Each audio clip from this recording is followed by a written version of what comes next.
이제 곧 예배를 시작합니다. 우리 다 함께 묵상기도 하시며 예배를 준비하겠습니다.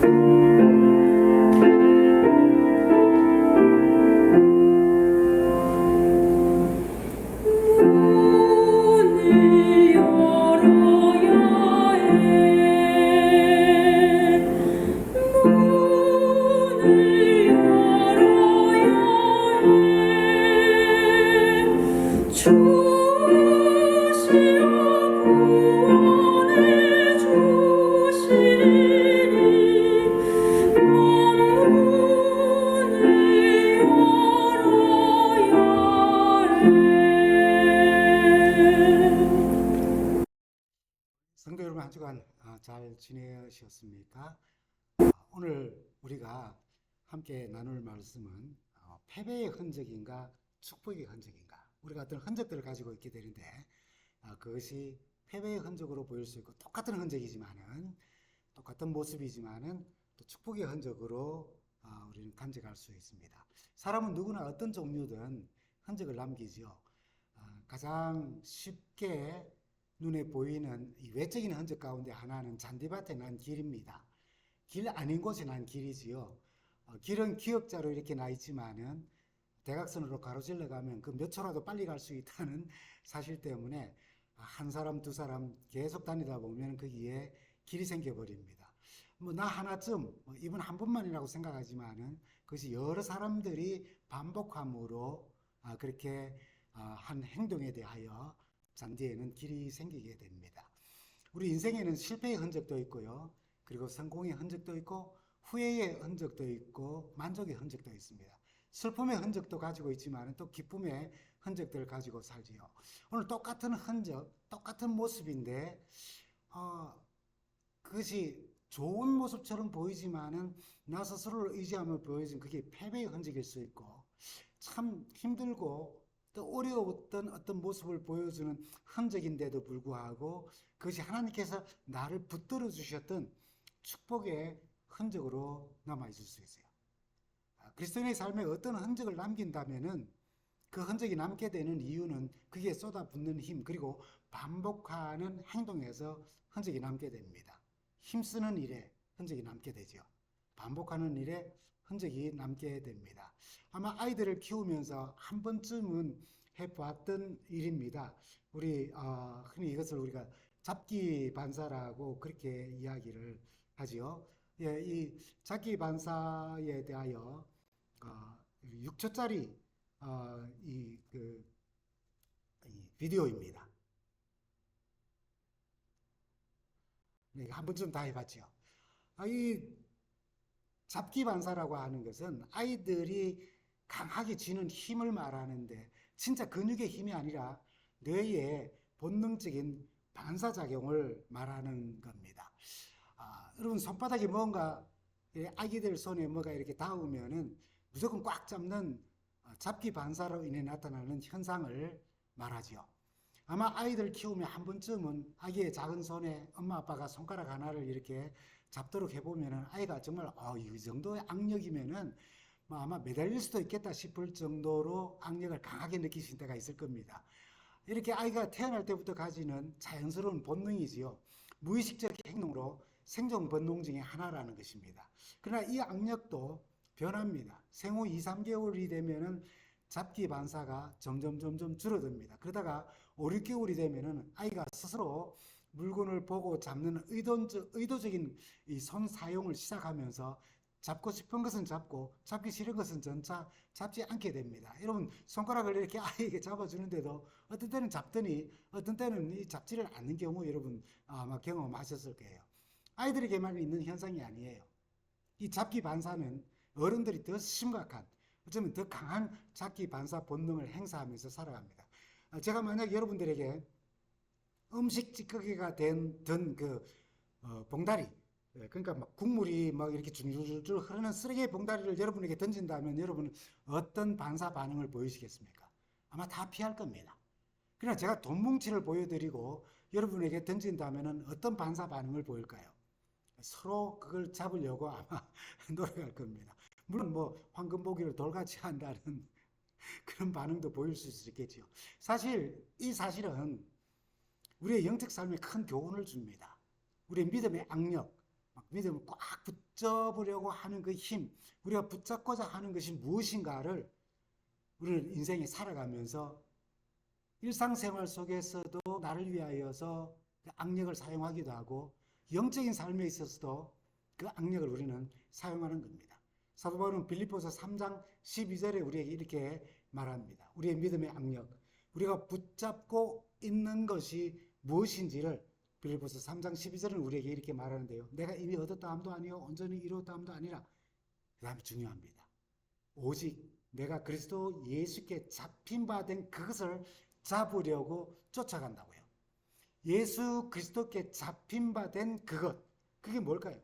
예수께서 바울을 붙잡은 그 목적을 나도 같이 잊어버리지 않고 잃어버리지 않도록 그것을 잡으려고 힘써 달려간다는 것입니다.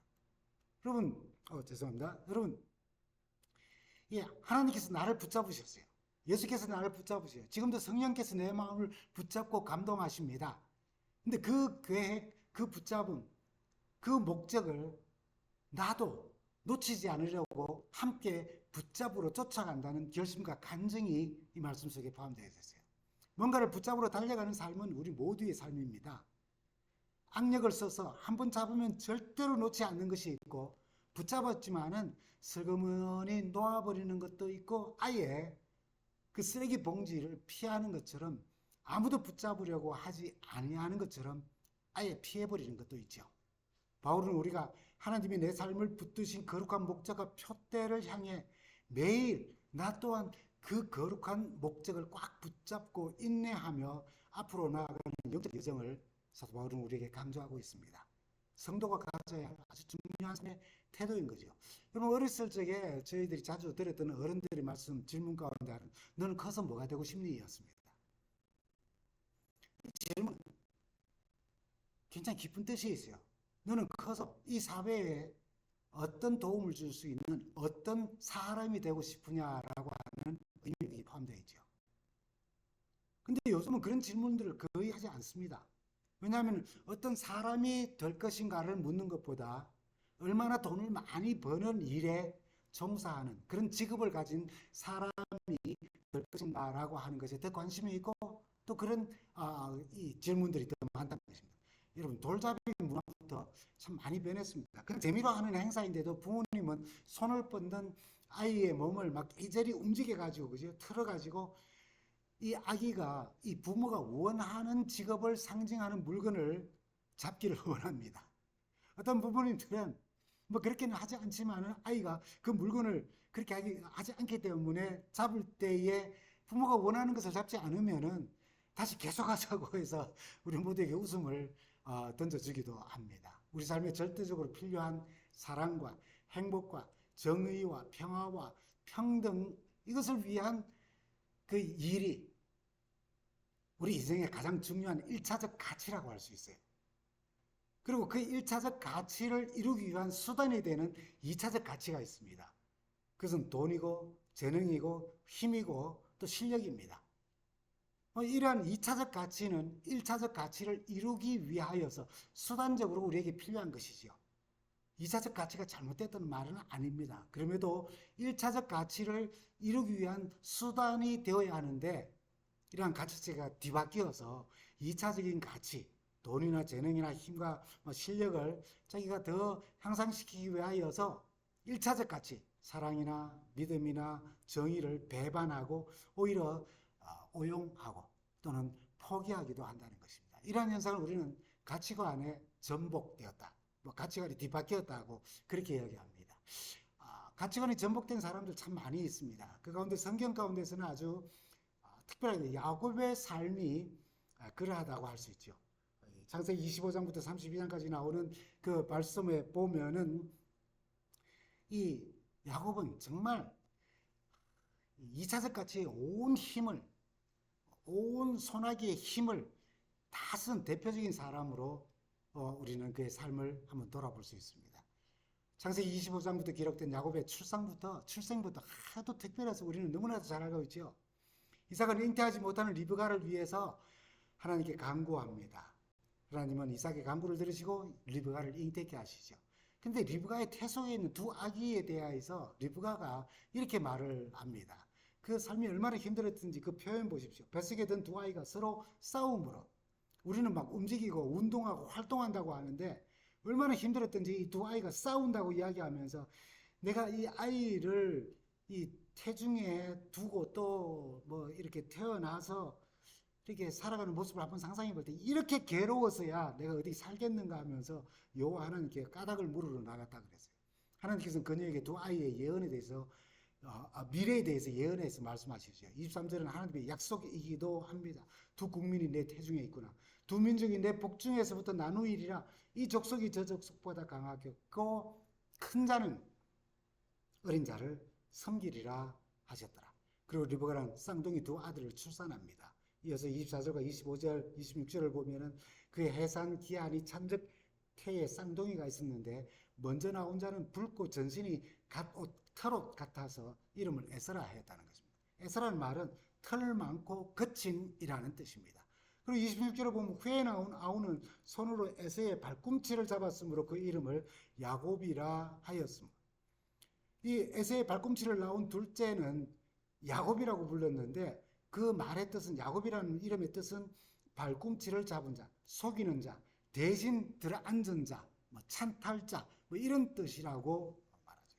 야곱은 참 독특한 출생 장면에서 유래한 이름입니다. 가난하게가 무슨 의지가 있어서 먼저 태어나는 형의 발꿈치를 잡고 이어서 태어나겠습니까? 그러나 그의 심성이 태어날 때부터 아무에게도 지고 싶지 않은, 경쟁심 강하고 누구에게도 지고 싶지 않은 그의 성격과 기질을 반영해주는 이름이기도 합니다. 그 사실이 가정생활에서 나타났습니다. 사냥에 실패한 배고픈 형 에서에게 팥죽 한 그릇으로 장자권을 탈취한 겁니다. 이 정상적인 거래가 아니기 때문에 탈취라고 해야 합니다. 빼앗은 겁니다.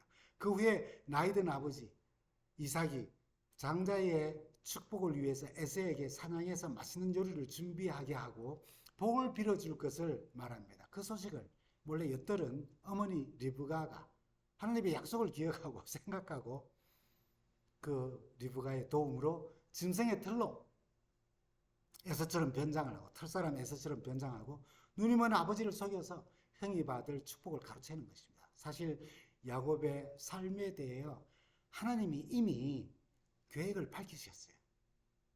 속이고 가로채어 하나님의 약속에 대해 불신하며 하나님의 뜻을 저버리고 자기 뜻대로 사는 가치관이 전복된 사람으로서 살 필요가 없었던 거예요. 하나님의 뜻을 기다리면 되었습니다. 그러나 그런 가치관을 뒤집어 엎어서 자기 뜻대로 살아가려고 했어요. 그의 삶이 이렇게 시작됩니다. 도망자. 그러나 베델의 하나님을 만나게 되죠. 이렇게 시작한 야곱의 삶은 분노한 형 에서의 살해 위협을 받고 도망을 갑니다. 도망가는 길에 전혀 뜻밖의 자신의 인생은 아주 이제 끝났다고 생각되는 순간 아주 특별한 경험을 하죠. 창세기 28장 16절에서부터 16절은 우리에게 12절에서 16절, 11절, 15절을 우리에게 이렇게 말합니다. 한 곳에 이르러 해가 진지라 거기서 유숙하려 그곳에 한 돌을 취하여 베개하고 이름 없는 장소입니다. 그죠?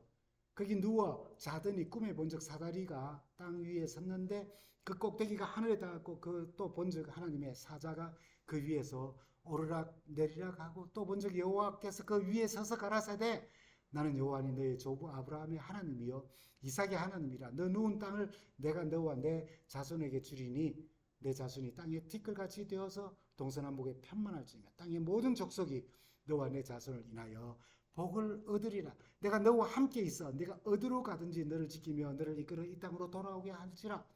내가 네게 허락한 것을 다 이루기까지 너를 떠나지 아니하리라 하신지라. 자기 인생은 끝났다고 생각되었어요.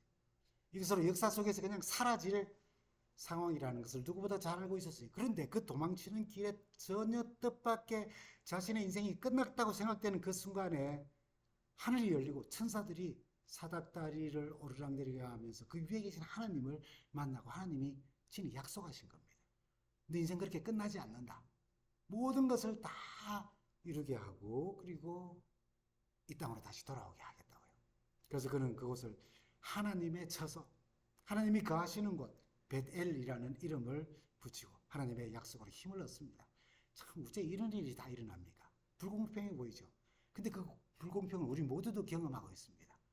야곱의 이 특별한 경험은 바로 우리를 위해 기록된 것입니다. 지금 여기 하나님을 예배함을 모인 우리 모두는 우리 개인의 벳엘을 가지고 있어요. 하나님을 만났던 곳이 있습니다. 그 시간이 있고요. 그 장소가 있고 그 사건이 있을 것입니다. 아마 제가 야곱이었다면 두려워하며 도망가는 나에게 하나님이 찾아오셔서 약속의 말씀을 하셨다면 나의 그 불안하고 삽잡하고 두려운 마음은 모두 사라지고 큰 힘을 얻고 하나님의 인도와 보호하심에 대한 믿음과 소망으로 가득 차서 하란을 향하여서 말이죠. 발걸음을 아주 힘있게 옮겼을 것 같아요. 그 걸음으로 오늘 우리가 여기에 모여 있는 것 아닙니까? 기쁨으로 하나님을 예배하는 것 아닙니까? 야곱을 생각해 보십시오. 부모와 함께 약 70여 년을 같이 살면서 하나님을 인격적으로 만나지 못해 불신하며 팥죽 한 그릇으로 배고픈 형으로부터 장자권을 빼앗고 아버지를 속여서 장자의 축복을 훔치고 살해 위협을 받고 도망하는 이 힘든 시기에 하나님을 만나고 약속을 들었으니 얼마나 마음이 기쁘고 그 여인이 설레었을까요? 그럼 도망자일지라도 하나님의 인도하심의 약속이 있으니 하란에 도착하면 하나님께서 모든 것을 다 준비해 두셨을 것이라는 생각이 왜 들지 않았겠습니까? 브엘사바에서 하란까지의 거리가 900km입니다. 집을 떠나 베델에서 하나님을 만난 이후부터 그 먼 길을 가는 동안 그 마음은 기쁘고 발걸음은 아주 힘을 얻었을 거예요. 모든 것이 이제는 하나님이 예배하시고 이제는 내 모든 길은 순적할 것이라는 기대를 그는 분명히 가졌을 것입니다. 근데 그의 기대와 현실은 전혀 또 달랐죠. 그렇게 기대와 소망대로 외삼촌 라반의 집에서 큰 환대를 받습니다. 거기에다가 아주 예쁜 라헬이라는 여인과 사랑에 빠집니다. 그런 현실은 라헬을 아내로 얻기 위해서 외삼촌에게 7년을 봉사해야 했습니다. 지금으로 보면은 아마 노동부에서 조사가 나와서 외삼촌 라반은 아마 감옥에 들어갈 겁니다. 한 여인을 얻기 위해서 7년을 봉사하라고요. 7년 봉사 후에 사랑하는 라헬까지 얻으면서 새로운 삶을 시작할 줄 알았는데 결혼 첫날 아침에 첫날을 지나고 아침에 깨어보니까 자신의 아내가 라헬이 아니라 그가 사랑하지 않는 그의 언니 레아였음을 알게 됩니다. 외삼촌의 거짓 그 속임수였죠.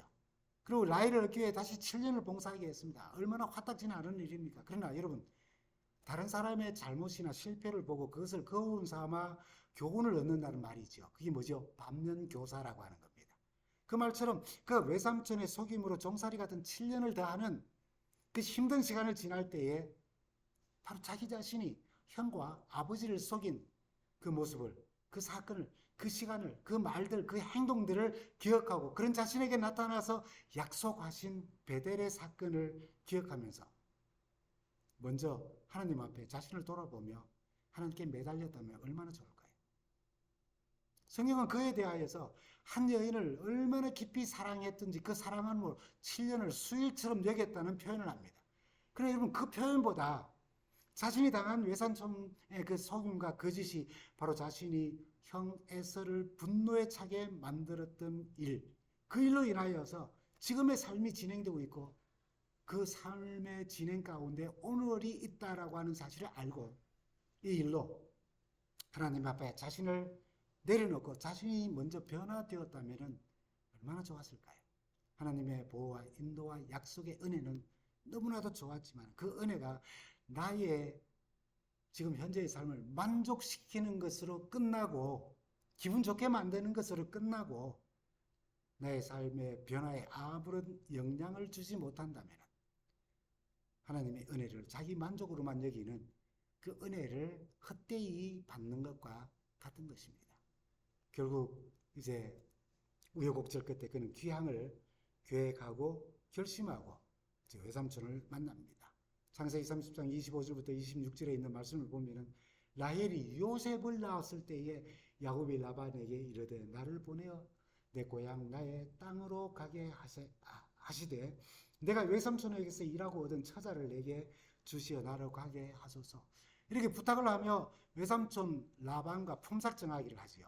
자신의 몫을 요구하는데 참 희한한 방법을 제안합니다. 여러분 잘 아시는 것처럼 32절에서 43절에 있는 말씀을 보면은 양떼를 두루 다니면서 그 양 중에 아롱진 그 양떼 혹은 염소들 점 있는 것, 검은 자를 가려내어 염소 중에는 또 점 있는 자와 아롱진 것을 가려 내리니 이 같은 것이 나오면 새끼를 가져서 나오면 나의 삭식이 되리라. 그러니까 그 양물이나 염소무리 중에 이미 그런 것들이 있었다는 거예요. 그리고 그놈들만 가져다가 내가 새끼를 낳게 해서 그것들이 그 DNA 때문에 혹은 네, 그렇게 반점이 있고 얼룩덜룩한 것을 내가 얻게 되면은 내 것으로 만들겠다는 겁니다. 그것을 내 소유로 할 테니까 그렇게 하겠냐고 하니까 외삼촌 라반이 34절과 36절에 이렇게 말합니다. 네가 말한 대로 하리라. 그날에 그렇게 말하고는 뭐라고 합니까? 수염소 중에 얼룩무늬 있는 자와 점이 있는 자를 가리고 염소 중에 흰바탕에 아롱진 것, 그러니까 새끼를 요런 DNA를 가지고 있기 때문에 이 양과 염소가 교미를 하여서 새끼를 낳는다면은 그런 종류의 새끼들을 낳을 수 있겠다라고 하는 것을 다 가려내어서 자기 아들의 손에다가 다 붙이고 자기와 야곱 사이를 살 길을 뜨게 했다는 겁니다. 굉장한 작전이죠, 그죠? 예.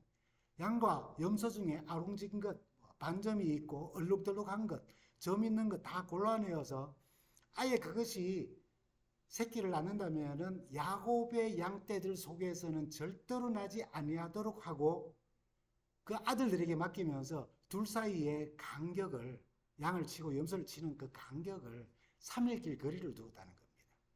아예 가능성을 없애기 위한 외삼촌의 전략이지요. 참 대단한 외삼촌입니다. 그런데 그런 무늬의 양과 염소를 얻는 방법을 한번 생각해 보십시오. 성경에 있지만 제가 그건 여러분 함께 읽지는 않겠습니다. 야곱이 버드나무, 살구나무, 신풍나무, 프라다너스 나무라고 그러죠. 이 나무에 푸른 가지를 취하여서 그것을 껍질을 벗겨서 흰 무늬를 내고 그 껍질 벗긴 가지가 양떼들이 모여가지고 이제 이렇게 새끼를 낳아야 할 교미할 때가 되면은 그걸 이게 보여준다는 거예요. 시냇가에 그걸 걸어놓고. 그래서 물을 먹으러 올 때에 교미를 하고 그걸 보고 교미를 하면은 새끼를 베더니 얼룩얼룩한 것과 점 있고 아롱진 것을 낳더라는 겁니다. 참 유전 법칙도 모르는 야곱이 그 당시에 전해 내려오는 뭔가 방법을 취했다고는 볼 수밖에 없어요. 미신적인 방법을 동원함으로 최선을 다합니다. 그냥 두어도 그렇게 하지 않았을 때도 외삼촌 라반의 양떼와 염소떼 속에는 점 있고 아롱진 것들이 있었다는 거예요. 그러면은 그냥 모든 것을 이거 외삼촌이 제게 이런 기회를 얻지 못하도록 하기 위해서 아예 때를 갖다가 구분했습니다. 하나님 저를 도와주십시오 하지 아니하고 그 당시에 전해 내려오는 미신적 방법을 동원하여서 최선을 다하는 겁니다. 무엇을 위해서요? 그가 붙잡고 싶은 것, 붙잡으려고 애쓰는 것, 악력을 주는 것, 그 부위입니다. 그걸 얻기 위해서 하나님께 기도하며 지혜를 구하기보다 상식과 방법이 맞지 않든 간에 그가 할 수 있는 모든 노력을 다하면서 그렇게 표현되어지는 그의 삶의 의지력이 참 대단합니다. 오늘날 과학이 발전한 그 시대, 이 시점에서 보면 참 우스꽝스러운 일이죠. 그러나 하나님은 그의 노력을 우습게 보지 않으셨어요. 은혜를 다하여 기적을 일으키고 건강한 양들에게서 튼튼한 그 점박이 양들이, 아롱진 양들이, 염소들이 태어나게 하시는 겁니다. 그렇게 그의 삶은 베델에서 만난 하나님을 부르거나 그 섭리를 기다리지 않고 오로지 재산 증식에만 초점이 맞춰져 있어요. 요상한 방식으로, 미신적인 방식으로 재산을 증식합니다. 이렇게 자신의 재산과 외삼촌의 양떼를 위하여 6년을 일하였으니 엄청난 부를 그는 얻었던 겁니다. 외삼촌 집에서 힘든 20년의 삶을 7년과 이 6년을 합쳐서 20년의 삶을 정리하고 고향으로 향합니다. 근데 들려오는 소식이 있어요. 그 들려오는 소식은 사자들이 야곱에 돌아와 이르되 우리가 주인의 형 에세에게 이른즉 그가 400명을 거느리고 주인을 만나러 오더이다. 야곱이 심히 두렵고 답답하여 자기와 함께한 동행자와 양과 소와 낙타를 두 떼로 나누고 이르되 에서가 와서 한 떼를 치면 남은 떼는 피하리라 하고요. 사자들이 야곱에게 와서 에서가 400명 군사를 이끌고 용병을 이끌고 해치려고 지금 다가오고 있다는 소식을 전하는 겁니다. 절망적이지요. 그리고 야곱이 너무나도 두렵고 답답하여서 자기와 함께한 동행자 이 양과 소와 낙타를 두 떼로 나누고 에서가 한 떼를 치면 남은 떼는 도망가여서 피하리라 라고 합니다. 이 생각을 하게 돼요. 그런데 이 생각을 하면서 갑자기 정신이 번쩍 들었는지 갑자기 태도를 바꿔서 기도하기 시작합니다. 야곱이 또 이르되 내 조부 아브라함의 하나님, 내 아버지 이삭의 하나님 여호와여, 주께서 전에 내게 명하시기를 내 고향 내 족속으로 돌아가리라. 내가 내게 은혜를 베풀리라 하셨나이다. 나는 주께서 주의 종에게 베푸신 모든 은총과 모든 진실함을 조금도 감당할 수 없사오나 내가 내 지팡이만 가지고 이 요단을 건넜더니 지금은 두 때나 이루었나이다. 내가 주께 간구하오니 내 형의 손에서 에서의 손에서 나를 건져내옵소서. 참 하나님께서 약속하신 것을 혹시 하나님이 잊어버렸을까봐 아주 상세하게 잘 알려주면서 약속대로 날 보호해달라고 요구를 합니다. 그러나 기도 전에 가졌던 그 마음, 에서가 와서 한 때를 치면은 다른 한 때는 내가 피하리라고 하는 그 마음은 변치가 않는 겁니다. 자기 계획대로 형에게 엄청난 선물을 보냅니다. 선물 목록을 보십시오. 베델과 그가 기도하면서 하나님의 사자를 만났던 모든 사실들, 약속을 들었던 것. 그 기도하면서도 인간적인 방법을 포기하지를 못해요. 그가 붙잡고 있는 것, 놓치지 못하는 것이 무엇인지 여러분 눈에 선하게 보이지 않습니까? 여러분 선물 목록이 32장 14절과 15절에 잘 나타나고 있어요. 보십시오. 암염소 200, 순염소 20, 암양 200에 순양 20, 낙타 30마리와 그 새끼들, 그리고 소 40마리와 황소 10마리, 암낙이 10마리, 순낙이 10마리. 그렇게 해서 총 550마리예요. 엄청난 숫자입니다. 그죠? 가축이 550마리인데 그 중에 여러분 계산은 제가 했습니다. 490마리가 암컷입니다. 그러니까 에세가 이 선물을 받는다면은 이 거부할 수 없는 이 어떤 재산 증식이 보장됩니다. 압도적으로 암컷이 많다는 것은 조금만 지나면은 재산이 아주 급속하게 늘어날 것이라는 것을 암시하고 있어요. 이 야곱의 목적은 분명하게 암시되어져 있어요. 20절에 보면은 뭐라고 했습니까? 야곱이 말하기를 내가 내 앞에 보내는 예물로 형의 감정을 푼 후에 뭡니까? 물질을 보내고 나면은 선물을 보내고 나면은 형의 감정이 풀릴 것이고 그 뒤에 내가 대하면은 형이 혹시 나를 받아주리라. 기도는 왜 했습니까? 하나님이 인도해달라는 보호해달라면 형 에서로부터 나를 지켜주십시오라고 하는 그 기도를 했다면은 하나님께서 하시는 길을 그가 기대해야죠. 그런데 뭐라고 합니까? 이 선물을 받으면은 혹 나를 받아주지 않을까? 기도는 왜 했냐고요? 베델의 하나님.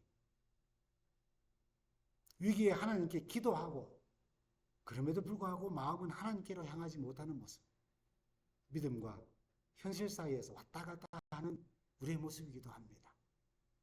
이제 야곱은 드디어 야복 나루에 홀로 남겨집니다. 그리고 씨름을 합니다. 이 내용을 우리는 너무나도 잘 알고 있죠. 그럼 이제 아무도 남지 않은 야복 나루에서 과거, 현재, 미래가 마주하는 현실에 직면하면서 과거 형에게 했던 복수심에 그 속임수에 대한 양심의 가책, 아버지를 속이면서까지 했던 그 잘못된 자신의 삶, 그 결과로 다시 형을 마주하게 되면 죽을지도 모른다는 두려움, 그리고 20년 동안 읽어놓았던 이 모든 것들이 한순간에 그렇게 악력을 써서 굳게 붙잡았던 이 모든 엄청난 재물들을 다 잃을 수도 있다는 공포와 허무함과 온갖 생각들이 그 마음을 뒤흔들었을 거예요. 견딜 수 없는 영혼의 압박과 고통으로 인해서 내가 지금 이걸 어떻게 해야 할지를 몰랐던 것입니다. 기도하면서도 형이 염려하는 것은 하나님이 어떻게 나를 인도하실까가 아니라 기도하면서도 형이 이 선물 받고도 마음이 안 풀리면 어떨까라고 하는 고민을 하는 거예요. 그게 우리가 가지고 있는 양면적인 우리의 모습이기도 합니다.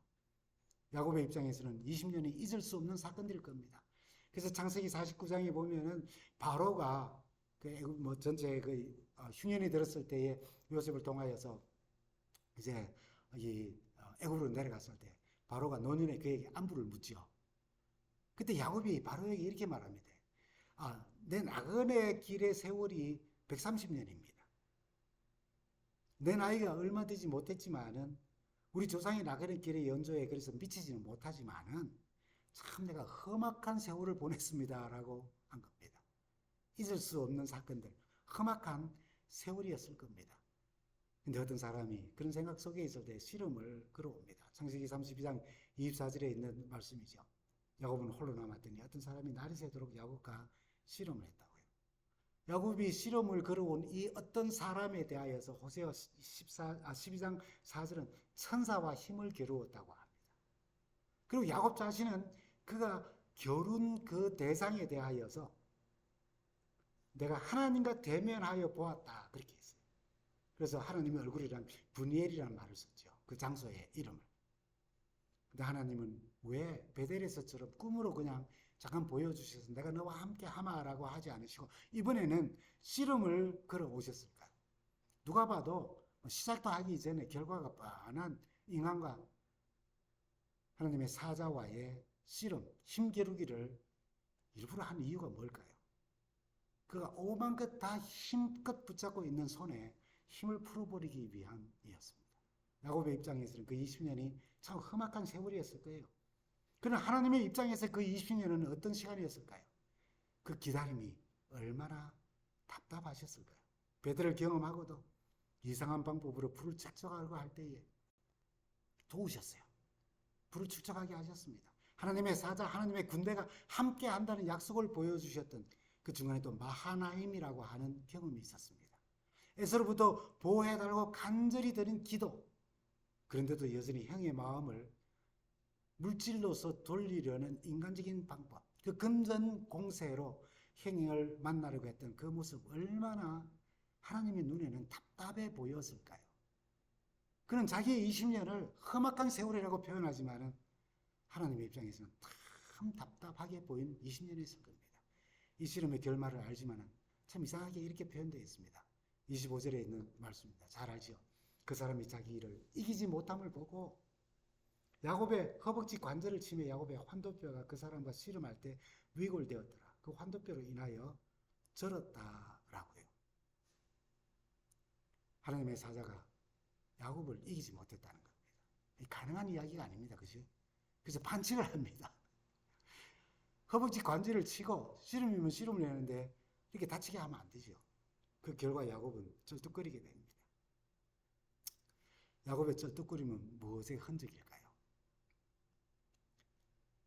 야곱의 쩔뚝거림은 무슨 흔적, 무슨 표시일까요? 야곱이 하나님을 만났고 씨름에서 이겼는데 왜 쩔뚝거리는 흔적을 가졌을까요? 무슨 표시일까요? 그가 이겼다면 왕관을 쓰고 아주 당당한 모습이었을 건데 이겼다고 하면서 절뚝거리고 있는 것입니다. 절뚝거리는 불편함, 그것이 패배의 흔적일 수도 있지만은 패배의 표시로 보일 수도 있지만은 야곱의 절뚝거림은 패배의 흔적이 아니라 하나님의 축복의 흔적입니다. 그리스도인의 삶 속에서 하나님을 만난 흔적, 자기 힘을 내려놓은 흔적, 이제는 내 힘이 아니라 하나님의 은혜에 힘을 의존하면서 살겠다는 흔적입니다. 20년을 기다리시는 하나님의 진실한 만남으로 움켜쥐며 자기 힘으로 사는 삶을 내려놓고 하나님의 은혜에 의존하며 사는 사람이라는 그 흔적이 그 쩔뚝거림을 통하여서 보여주는 것입니다. 야곱은 씨름하면서 이렇게 말했죠. 26절에 당신에게 축복하지 않으면 가게 하지 아니하겠나이다. 드디어 자신이 움켜쥐어야 할 힘, 그 악력이 어디에 쓰여야 할지를 안 것입니다. 사도 바울처럼 하나님께 붙잡힌 바 된 그것을 나도 붙잡으려고 하는 것처럼 이제 이 순간 하나님이 그를 다시 붙잡은 그 붙잡음을 따라 내가 이제는 다시는 그 손의 악력을 놓지 아니하고 하나님이 나를 붙잡으신 그 목적과 목표를 내가 붙잡고 살아가겠다는 표현인 것입니다. 야곱이 절개된 것은 패배의 표시가 아니라 하나님께 붙들렸기 때문이고 그 절뚝거림으로 다시는 하나님을 떠나지 아니하고 하나님으로부터 도망하지 아니하고 하나님께 붙들린 사람이 되었다는 것을 나타내 주어진 축복의 표시가 된 것입니다. 여러분 야곱이 에서를 만나러 갈 때 그 인상적인 장면을 한번 상상해 보십시오. 에서가 400명의 장정을 거느리고 야곱을 해치러 옵니다. 그리고 야곱은 가족들보다 앞서 나아가지요.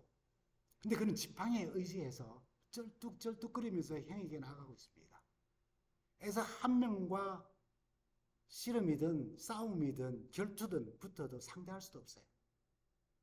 도망할 수도 없는 모습입니다. 그러나 얼마나 이 아름다운 장면입니까? 하나님께 모든 것을 맡기고 의지하며 야곱은 자신에게 남겨진 상처, 그 쩔뚝거림으로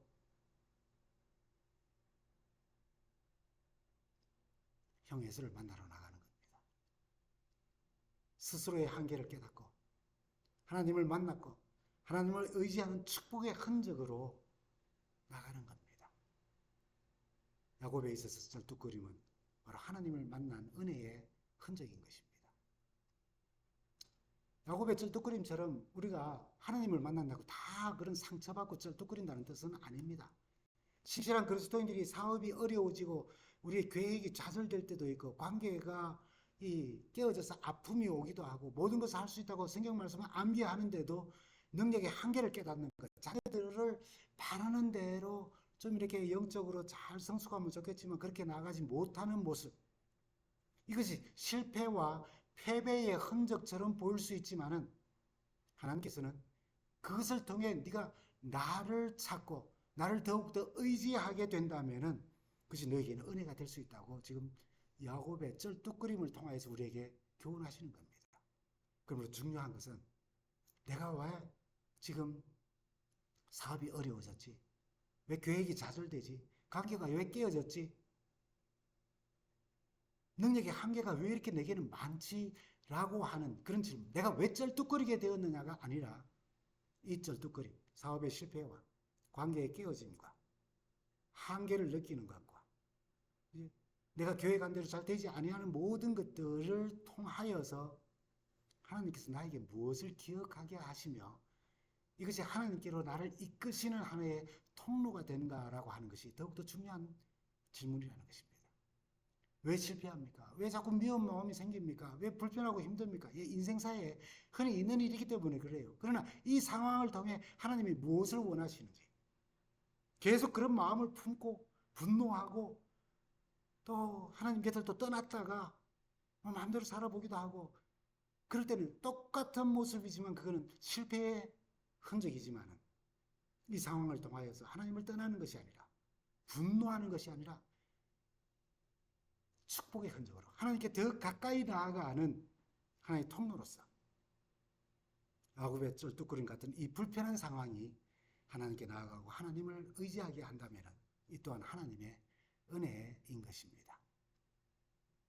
우리 쩔뚝거림만이 아닙니다. 하나님을 만나면 행복하고 기쁜 모습으로 또 우리가 더 행복하게 더 기쁘게 살아갈 수도 있습니다. 그러나 쩔뚝거리는 경험을 한다 할지라도 그것을 통하여서 하나님의 은혜를 기억할 수 있다는 사실을 우리 야곱의 쩔뚝거림을 통해서 배우는 겁니다. 이번 한 주간을 지내면서 내가 하나님과 동행할지라도 여전히 분노가 있을 수 있어요. 여전히 불편함이 있을 수 있습니다. 미운 사람 여전히 미울 수도 있어요.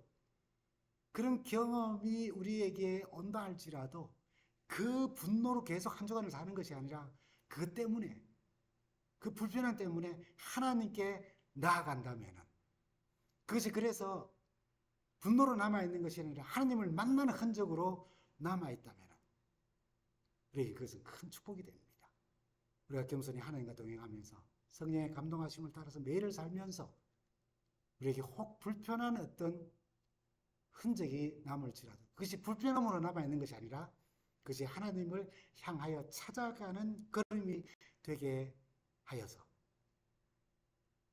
하나님을 만난 흔적으로 매일을 살면서 다시 오시는 우리 주님을 뵙는 우리 모두가 되기를 간절히 바랍니다. 감사합니다.